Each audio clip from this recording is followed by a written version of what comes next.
Hello everybody, here we are back in Blythe. This is on 7th Street, running north and south. This is south, and here's a sample of what we can get here. See all those seashells from the river. Right over the other side here,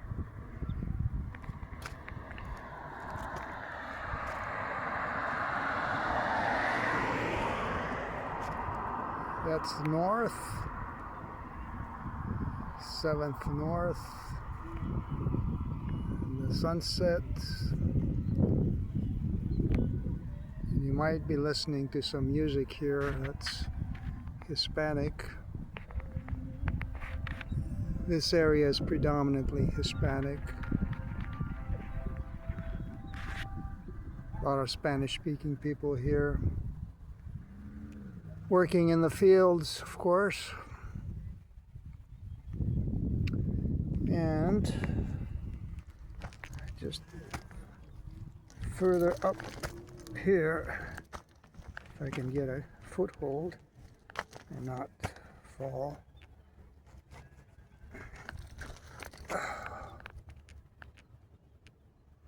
Yeah, is the canal.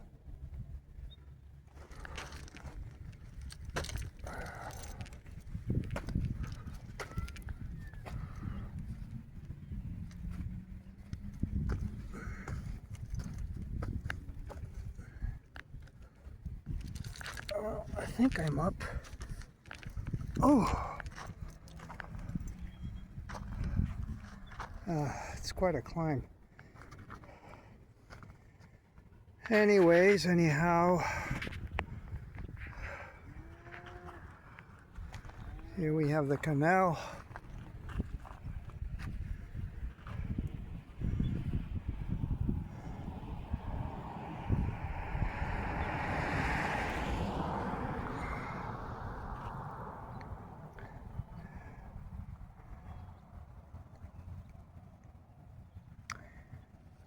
Well, as far as news, nothing much is happening. We know that Trump now, once he completely obliterates Iran economically, he wants to make the Strait of Hormuz part of the United States. It'll be U.S. property. Strait of Hormuz. That's what he wants. Iran, on the other hand, has other plans for the United States. They've made it clear that should Iran ever run out of missiles, every U.S. base in the world will come under attack. Okay, so that's where we have differing opinions on the state of affairs. Also, Lavrov from Russia has said that all these attacks on Russia by the Ukraine were orchestrated by the United States, coordinated with the United States, programmed by the United States.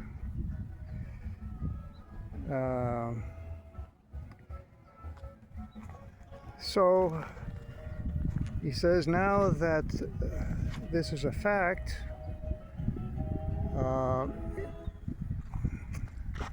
watch out.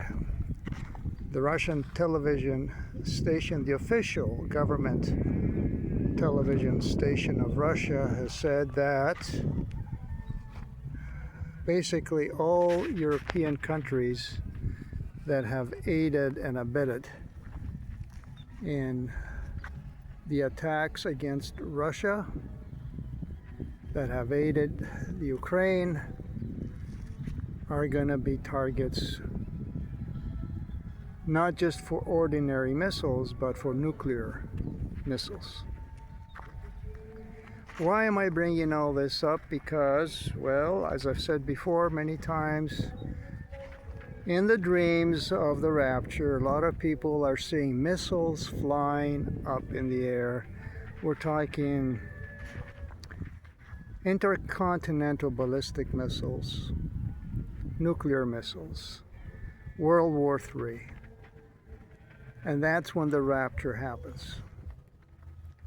Okay, I keep bringing this up, and the Lord keeps bringing it up because, well, because that's what He said in Joel and in Acts, that He would pour out His Spirit in the last days, and young man would have dreams, old man would have visions.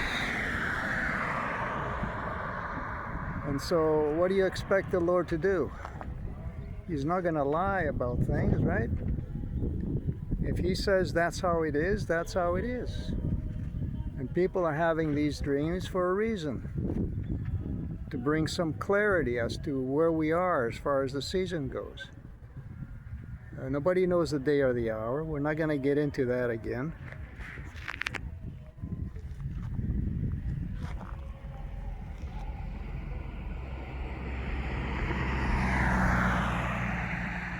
It's busy here. It's almost like rush hour. I'm kidding. You should see Los Angeles in rush hour. Oh, I've lived there. Anyhow,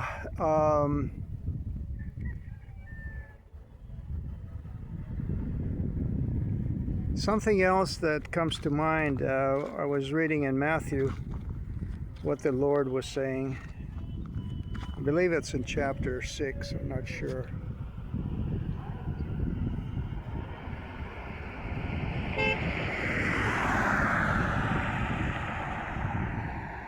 He was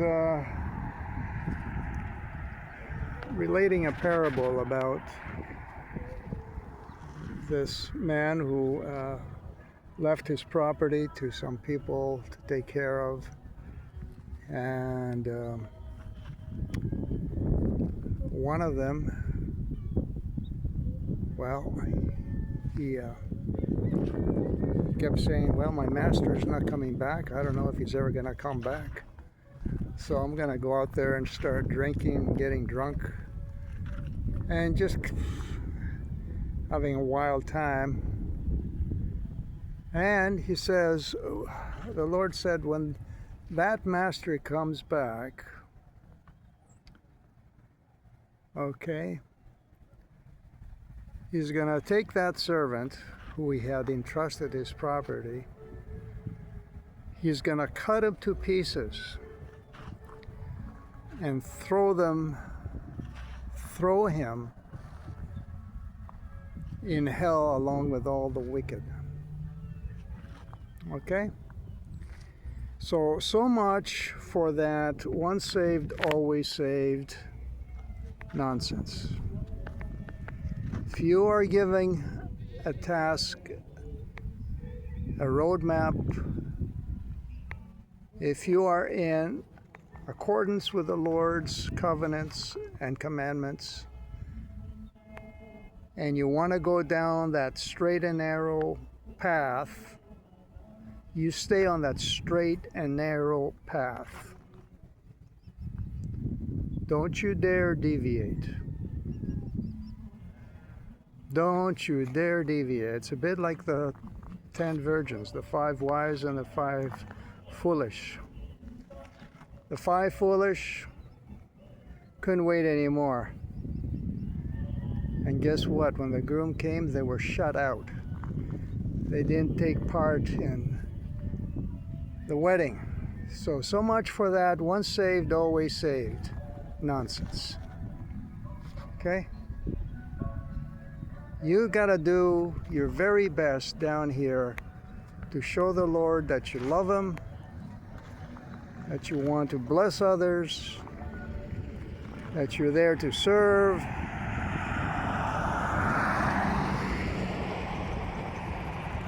and He will be there for you. When He opens the door, you'll be raptured.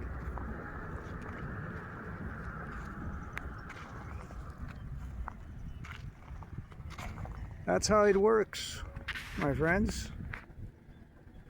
And another thing, I mean, if you think that the Lord is not going to judge us by, what we've done down here, this once saved, always saved kind of circus that people are preaching. If you think that's how it's going to go, take a look at Revelation, the book of Revelation. How the Lord judges the churches, right? What did He say? I know your works. I know your deeds.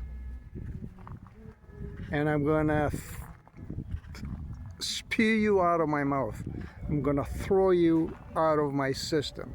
I'm going to throw up. You're out of here. That's how the Lord sees us and our works. So if I have, look, I'm not a preacher, a pastor, minister, prophet, seer, revelator, any of that. No missionary.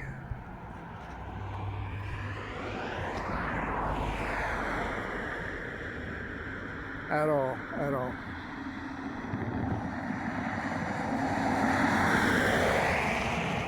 Everybody's going back home right about now. So what I'm trying to say here is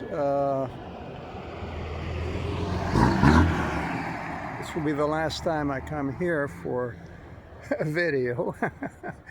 No, what I'm trying to say here is that the Lord knows us and He wants to bless us, but at the same time we have to do our part.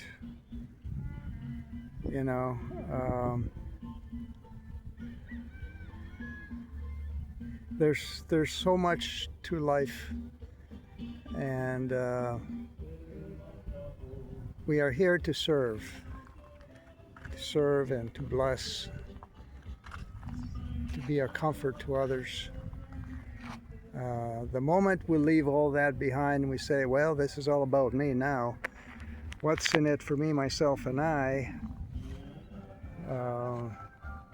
we're going down the wrong path. I can't make it any more simpler than that, I look at the Lord's words in the Gospels and put them totally up front and center. If what the apostles have said in their epistles does not jive, does not match what the Lord has said, I skip them.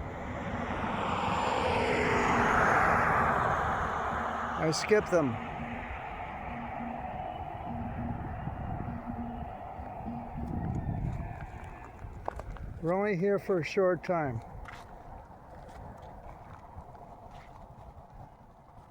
I don't know how much longer I have down here. Really, I don't. I've had four heart attacks. Outwardly, I look okay. I'm in shape, but inside, I don't know what my arteries are doing. The doctors said I have aggressive congenital heart disease. There you go. So, may the Lord take me anytime. I'm ready to go. I'm ready. I've had a near-death experience, as I've said before. It was pure bliss.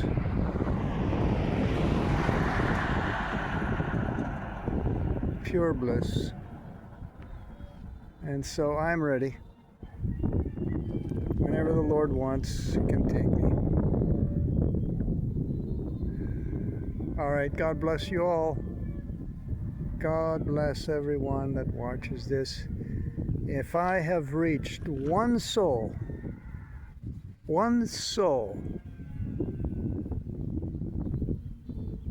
That's all I care about. God bless you.